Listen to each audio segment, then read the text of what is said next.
This is an RNZ podcast. You're playing the game of life. Here's your player. Now start up and begin the journey of life. Oh sweet, it's my turn. Now, university or... a chance card. Hello, player. By chance, you've been chosen as a player who was born in the wrong body. What? No, I don't want that. And while figuring everything out, you'll additionally have to navigate transitioning. Now, will you go down the path to transition or stay where you are? Oh geez, transitioning. Let's just get this over with. I just want to play the game. Excellent. Now, would you like to change your name? Seems simple enough. Sure. Okay, get your documents at the ready. And you'll have to update all the systems with your details. The bank. Done! Oh, thank God. Oh, it's my turn again. A chance card. Oh, yes. Come on, get me out of this. Hello, player. By chance, you've acquired a disability. Kia ora, I'm Joseph Stockhausen, and this is Let's Be Transparent. This journey is so varied from family to family, and it can sometimes feel like a storm. So if this is a new road you've found yourself on and you're doing your best under wet and windy conditions, or you're simply curious where it leads to, sit back, because you're in for a ride. It's still me, nothing's changed. Just little parts of me are rearranged. I'm still here, so are you. We've got so much growing left to do. This is more than just a kid and a parent. Let's be transparent. Kia ora, I'm Joseph Stockhausen. And I'm Pauline. And this is our last episode. We're wrapping up the series where we started, in the car. So let's head out. Window up. And we're recording. Cool beans. We are recording. I've been loving some of the feedback we've been getting from, listeners online. Like, even if they're emailing in or they're contacting us on the Instagram page. Yeah. Like, they've just been really lovely.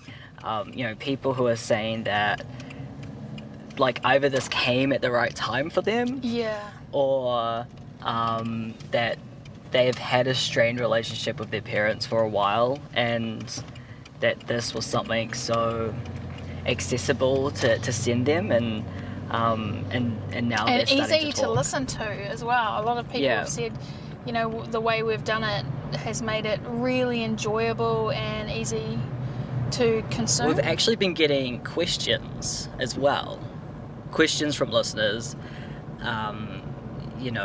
quite a few of them. And I don't know how we can answer them, because so many people's journeys are varied, very varied in transition, that it feels weird being oh yes, bring us your questions and we will answer them. We do everything. Well, why don't we ask our guests that we've had, if they're ones that we can't answer, why don't we go around and ask everyone who it's best suited to.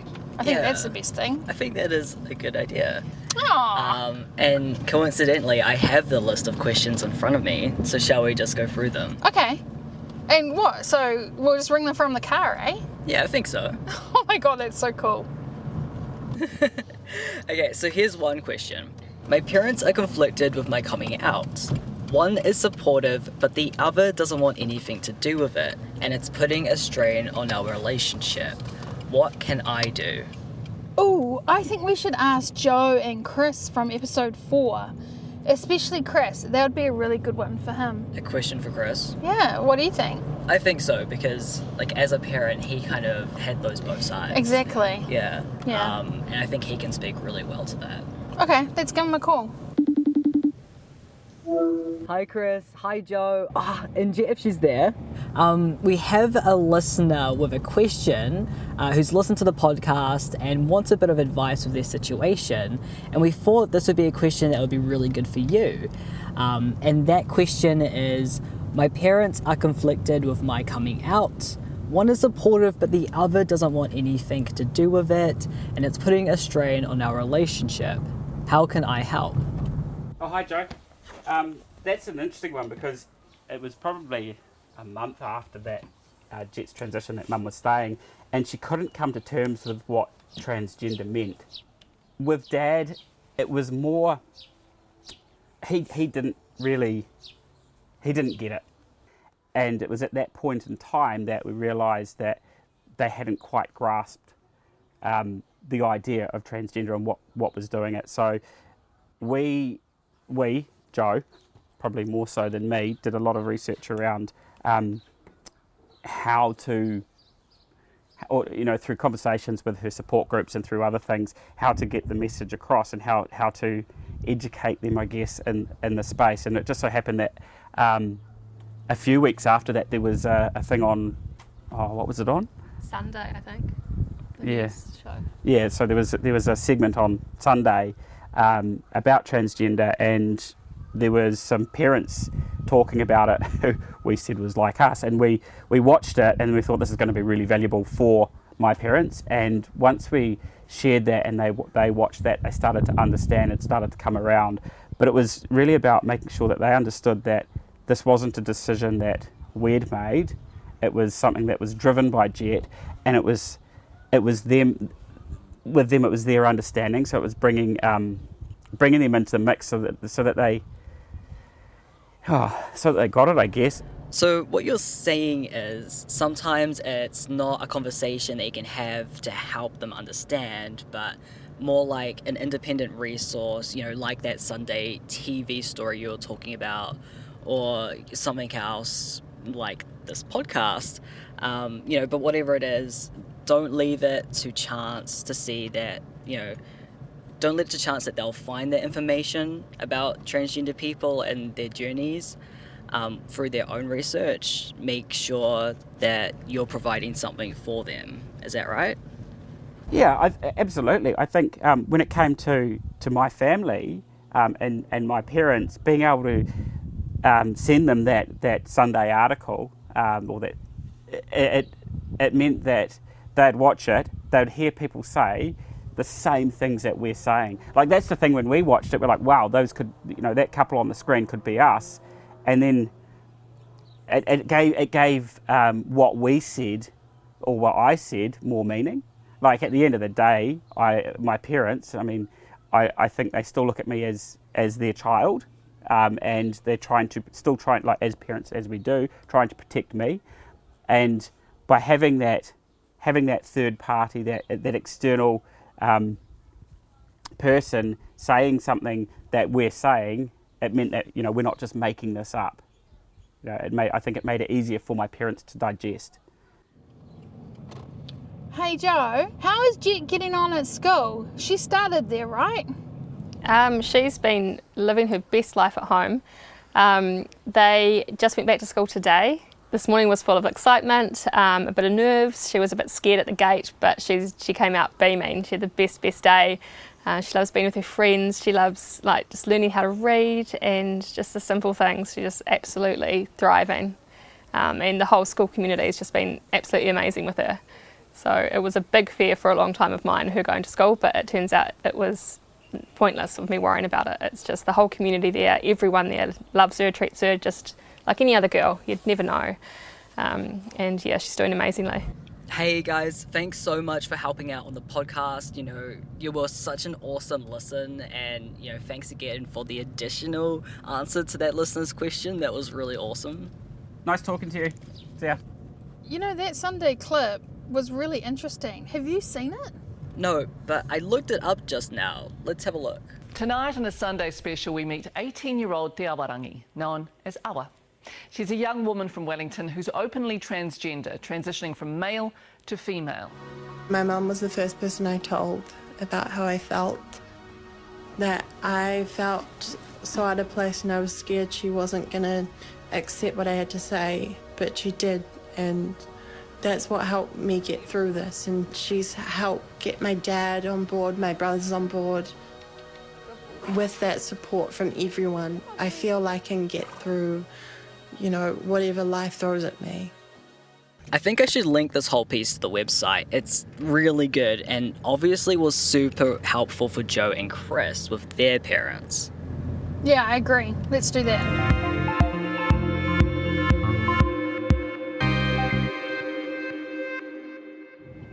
Looking at some of the other questions I have here in my bank of questions, this one's good.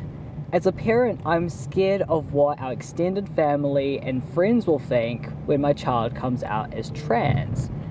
How do you deal with the negative reactions from family? I have the feeling that this would be a great question for Mary, from episode 1. Yeah, I agree.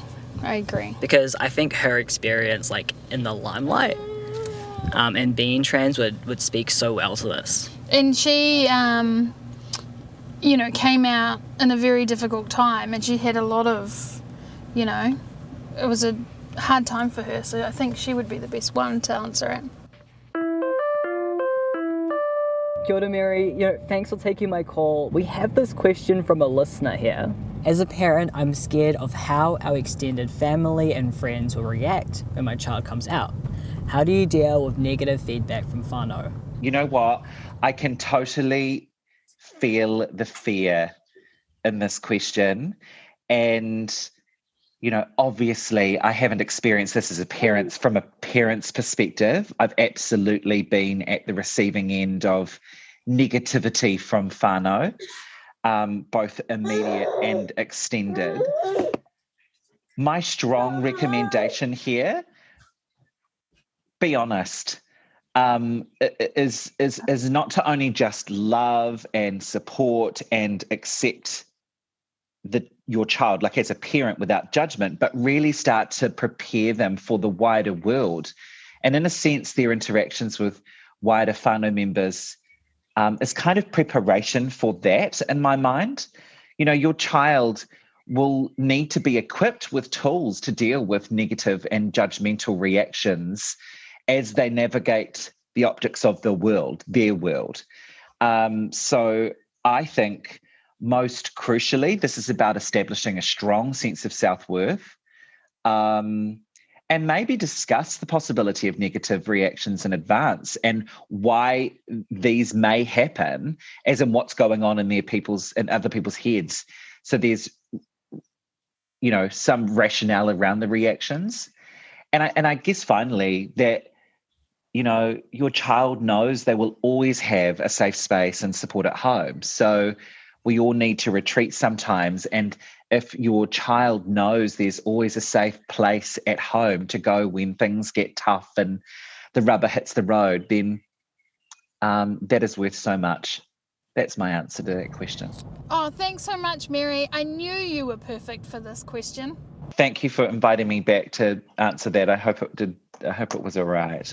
It's always awesome to talk to you, Mary. Thank you so much.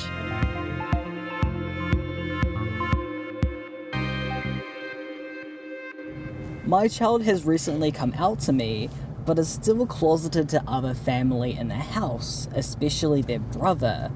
Can you suggest other ways we can affirm their gender until they're ready to come out fully? You know what? You spoke a lot about this with Ari. I reckon you should give him a call. From Rainbow Youth? Yeah. Yeah, I think so too, because he was amazing in the second episode. He gave us a lot of really awesome things to do in real life to support young people and parents. I think he would be really awesome. Let's give him a call. Okay. Hey Ari, it's Joe from Let's Be Transparent here. And Pauline. I've got this question here. That's just my sister in the back, by the way, if you can hear her. But that question is, my child has recently come out to me, but is still closeted within the house, especially their brother. Can you suggest other ways that we can affirm their gender until they're ready to come out fully? Wow, that's an awesome question. And I guess, firstly, congratulations, because that's huge. Congratulations to this kid and the parent. That's a massive deal. And I imagine there was probably a bit of build-up for the kid towards coming out to the parent. and it shows that they, you know, have a lot of trust and feel really safe with the parent. So that's really awesome. I guess, like, I would say, again, great question. Have you asked your child? They might have some ideas. I think it's always great to be led by your young person. You know, it's their journey, and they might already have some ideas around how they want to navigate it. But if they don't know or don't have any ideas, there are like a few suggestions that I have that maybe the parent could suggest to the kid and see what they think. So does your child have a new name and or pronoun that they would like you to use just like in confidence between you, and also with anyone else that they might be out to? That can be like a really awesome way to affirm someone, and it can be, you know, a bit of a challenge swapping between names and pronouns, but doing that, or at least trying your best to do that, can really show that you care and you respect their gender identity. Another suggestion I have is, could you carve out like a regular time for you and your child to spend together, and this time could be a time to explore their gender identity, to talk about their gender identity, to talk about how they might want their future to look like. But also, you know, if they don't have anything to talk about like that, you could just spend the time together doing something that you both enjoy. Or are there like gender affirming activities you could do together, whatever that means to your child? Could be going for a walk, or I don't know, kicking a ball around, or trying on makeup, or looking at different clothes and styles online, watching some like positive media about trans people together. Yeah, there's heaps of different things that you could do, but I guess the most important thing is to just really be led by your child and to ask them what's best for them. It's also complicated with how much should a parent say or not say when it comes to their kid coming out to wider family. Have you got any advice for parents for that? Yeah, I think there's so much to think about when it comes to coming out to wider family. I guess you might want to consider what your family's knowledge of the trans community is to that point. Think about, sometimes coming out can also involve a whole lot of catching someone up and educating them.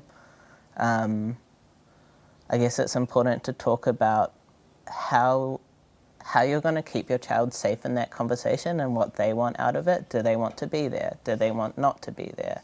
What's the best possible outcome, and what could possibly happen that wouldn't feel so good?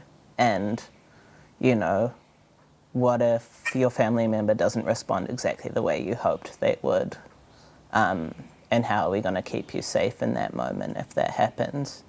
Like, do we just need to jump in the car and go home? Or do you want me to explain something more to this grandparent? Or, yeah, I guess I don't have a straight up answer. It's complicated, but Oh, it's a big one. Yeah. So, yeah. It's kind of a bit of rolling with what happens, and just always prioritizing the safety and needs of your child, because they're the vulnerable person in this situation. Sometimes it might be helpful to do some of that educating your parents or your brothers and sisters, your aunties and uncles, for the parent away from the child, so that they don't necessarily have to hear some responses that they might not like. But I think a big part of being trans and also supporting trans people is building resilience and building safety at home, and making sure that your young person has safe and comfortable places to retreat to and to be affirmed when the world might not be exactly as affirming as you'd hope it would be yet, but we're getting there. We're working on it. That's super helpful, Ari. Thanks for coming back on and answering this question for us. Talk to you soon. Thanks so much. Thanks for doing the project. It's so awesome. I literally send it to like almost everyone I meet doing my work. It's such an awesome resource, and I think the parents and young people who I've sent it to have found it really empowering and exciting. Yeah, you've been amazing, Ari. Thanks so much for your work. Thank you. Thanks for having me. Thanks for listening to me ramble. Ari's actually just sent us through some links to what he was talking about, so I'll put those on the website as well for listeners. Oh, that's great.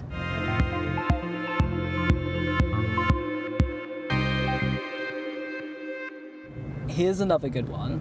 My young team came out to us a while ago, so I looked online and saw these statistics for suicide and mental health problems that transgender people have. I don't want that for my kid. What if they become another statistic? That's, you know what, that's every parent's worry. That was certainly one of my stresses. Is the suicide and mental health Yeah, the mental health, yeah, absolutely. I don't think you and I should answer that. No, I don't feel qualified enough. We're out of our breath of that. Yeah. Let's have a look. I think Lyndon from episode 3 would be fantastic at answering that question. So Lyndon was the counsellor in our 3rd episode, Some Professional Advice, and he talked really well for, the parents' broader understanding, as well as like how to support their mental health, like their well-being, as well as their kids. That's right. Oh, sweet, it's ringing. Hi, Lyndon. It's Joseph Stockhausen here. I know you said I could call you if I had a question whenever, and I do, but it's not for me. It's actually a question from one of our listeners. My young team has come out to us a while ago, and I looked online and saw these statistics for suicide and mental health problems for trans and gender diverse people. I really don't want that for my kid. What if they become another statistic? Really good question, and I'm glad that it's been asked, because these are some of the challenges that our young people are facing. And knowing that you're aware of these challenges, you're more likely to be equipped. So, great question. So the reality is in our country that suicide is definitely an issue, and that we need to be a whole lot more aware of it. Most people at some point in their life are going to have some thoughts about suicide, and it might be something like, I just want to go to sleep and not wake up, right through to I don't want to be here anymore, I just want to die. Thing is, though, not everyone gets the opportunity to be able to talk about it, and so this is where we want to be able to create a space to do that. If you're concerned, the best thing you can do is to ask them about it, and it can be something along the lines of, hey, I've just noticed that over the last day or two you've been really low. Are you thinking about suicide? This allows them to know that you're there, that they're not alone, that it's okay to talk about it, and the potential is reduced when you're able to have some kind of conversation around suicide. And of course it gives the opportunity to find us other solutions to the struggle. Look, they may say, yes, I have been thinking about it, and so just listen to what they've got to say. If they say no, then let them know that you are there if they want to talk about it. If they don't want to talk about it with you, encourage them to think about who it would be that they would be comfortable to have that conversation with. I guess too, when we think about struggles in life, when we feel resourced in ourselves, or we've got external resources, we are going to be more likely to find our way through those struggles. When we're struggling and we don't feel resourced, and this can be a way for a lot of people and young people who are facing transition or thinking about their identity. we're more likely then to go to a place of helplessness and despair. And so we want to be that resource for them if we can. Hey Lyndon, what advice would you give to parents who are resistant to their child being transgender because they don't want them to go through all the pain and suffering? Good question. Give me a second to think about that. Okay, where I go with that is this. Sometimes we can get over-invested in a certain outcome. Yeah, and so when we are afraid of something happening and we don't want it to happen, then we can work really hard to try and stop that or prevent that. You know, if your child has come to you and they are talking about their identity and transition, again, I would say rather than try and change that, sit down, have some conversations with them about that.